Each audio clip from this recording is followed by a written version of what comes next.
Hello readers, here today with a very special topic, and that is men in feminism. As a feminist, I find that one of the biggest stereotypes of feminism is that there is no space for men, which is wrong.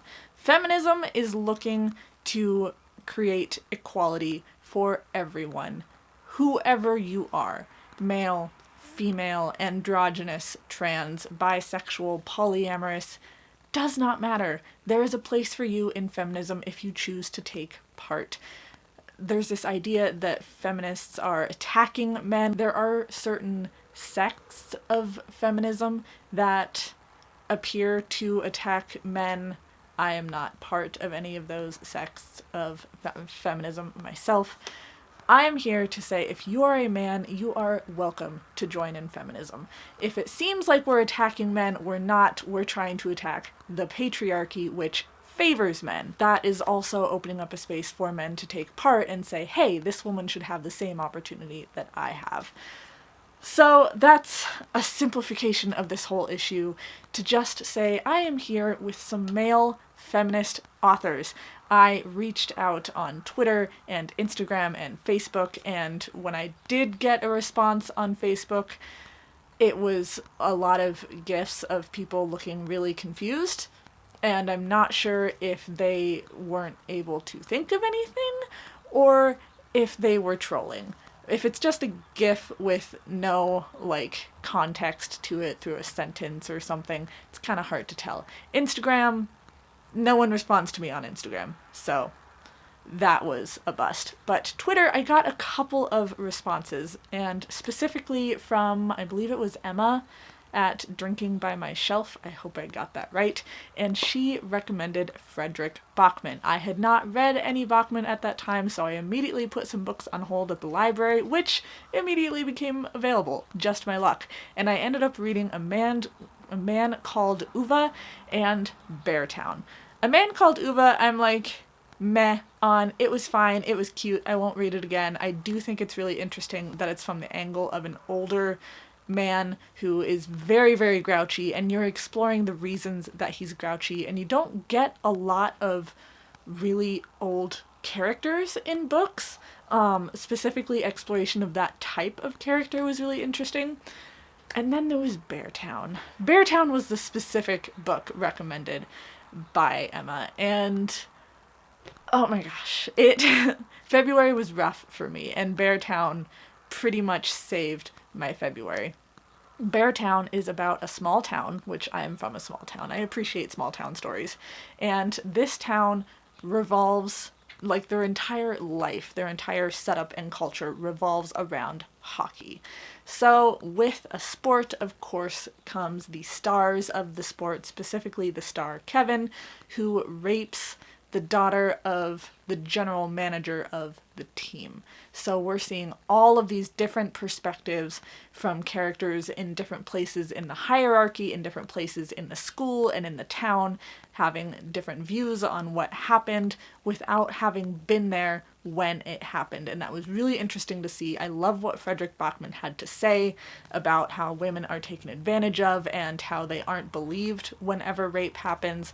This book was just completely amazing. So Fredrik Backman is officially on my list of male feminist authors to check out.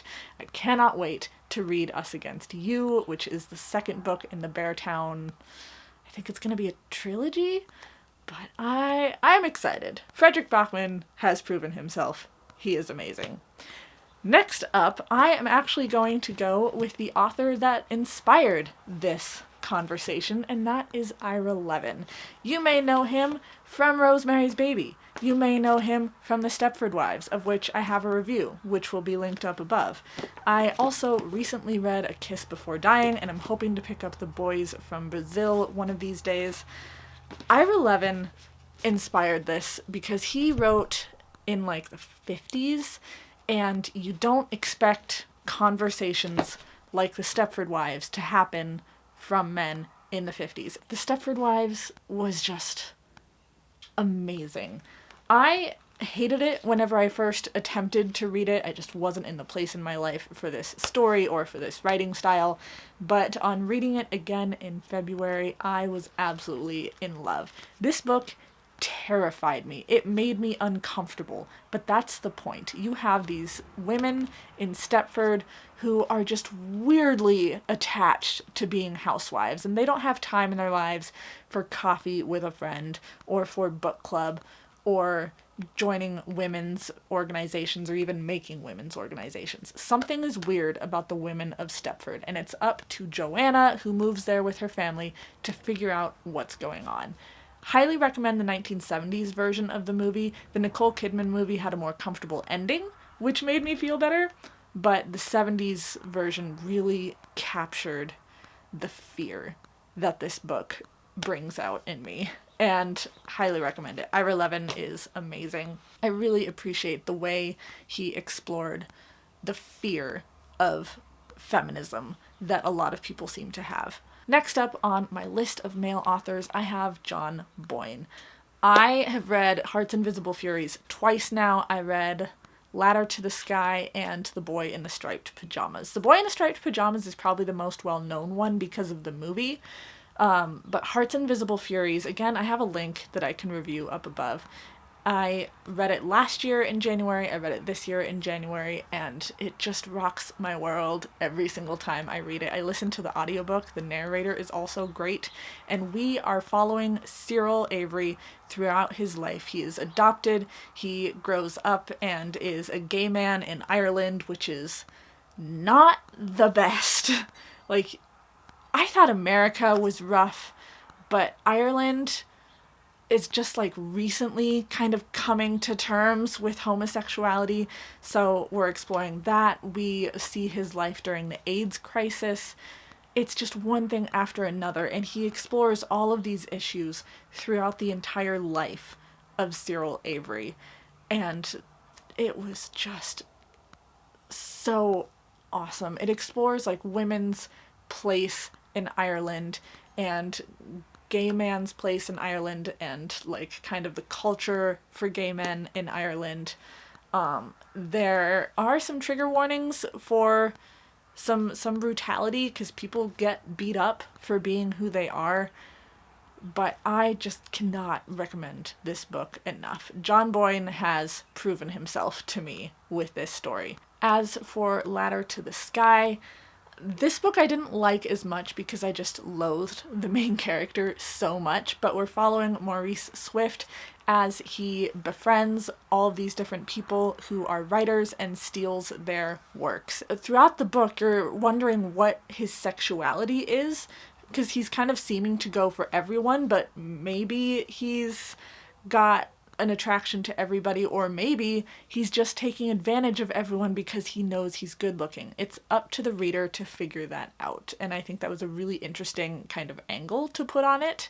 The lives of the writers that he steals from range from female to male. I believe one or two of them are gay. It's been a couple months since I've read this, but amazing author. Highly recommend exploring some of his books. The last male feminist author on this list is Jeffrey Eugenides. He was one of my favorites for like the longest time. The Virgin Suicides took me a couple of read-throughs to really get into it. I really enjoyed the movie, but this follows the 5 Lisbon sisters as they commit suicide, one after the other. And you're trying to kind of figure out why they did it. You're exploring the culture of the suburb that they live in. Their parents are extremely strict, particularly their mother. It's a very beautiful story in the way that it was told. You have these girls who aren't allowed to leave the house, who aren't allowed to socialize with boys, who wear these homemade dresses because heaven forbid they show off their shoulders. And exploring that issue is just, it was really interesting to see the way that he played with those.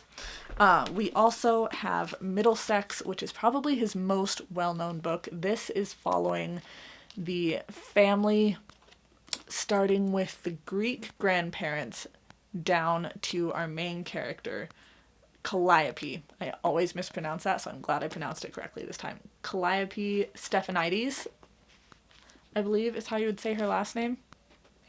Their last name. I think it's his by the end of the book. But our main character is intersex, which is another thing that you don't see in books a lot, is an intersex character. And it's following this gene that led to the intersexuality as it goes through the family. Now, this depiction of intersexuality is a version. Intersexuality happens in a lot of different ways through genetics and hormones and chromosomes and luck of the draw. So this one is exploring, I believe it was alpha reductase intersexuality. It's a very specific kind, but it's looking more at kind of incest through this family and how it led to this. But it's really, again, it's awesome to see an intersex character. Not own voices, unfortunately, but I do want to do a video on that eventually. But I like that he picked this perspective to go with, and that you follow Calliope and eventually Cal as they try and figure out what's going on with their body and who they really are, as well as their family and who they think Calliope/Cal is. And the last book of his, which is actually my personal favorite, it gets a lot of hate. I'm not entirely sure why, I'd have to go through the reviews again, but The Marriage Plot is my favorite book of his because this book kept me company in college, especially whenever I was getting ready to graduate and I was nervous and I didn't know where I was going in life. Not that I know where I'm going in life right now, but this book follows 3 college graduates. They're just graduating at the beginning of the book, and it follows them as they journey through their life after. And specifically, you have Meg, I believe is the main character's name. I need to reread this, it's been a little while. Who is working on her dissertation, which is the marriage plot. Now, the marriage plot is kind of a plot line that she's exploring that happens through Victorian literature, where the main female character is always married off. And I think that was a really interesting addition to this story. I love that he did that. Highly recommend. Not that most people tend to enjoy this book for some reason, but whatever. That is what I have for you. Lots of research and asking questions, and I came up with 4 male authors. I am sure there are many others out there. I don't have time to read all of the books, but if you have a recommendation for a male feminist author, please leave them down below. I will look into them. I will read some of their books and perhaps do another male feminist authors video in the future. So please feel free to debate me in the comments below about my picks. Just keep it civil. I post every Wednesday, Sunday. Please like, subscribe, be my friend on social media. I post every Wednesday, Sunday, and I will see all of you in my next video. Bye, friends.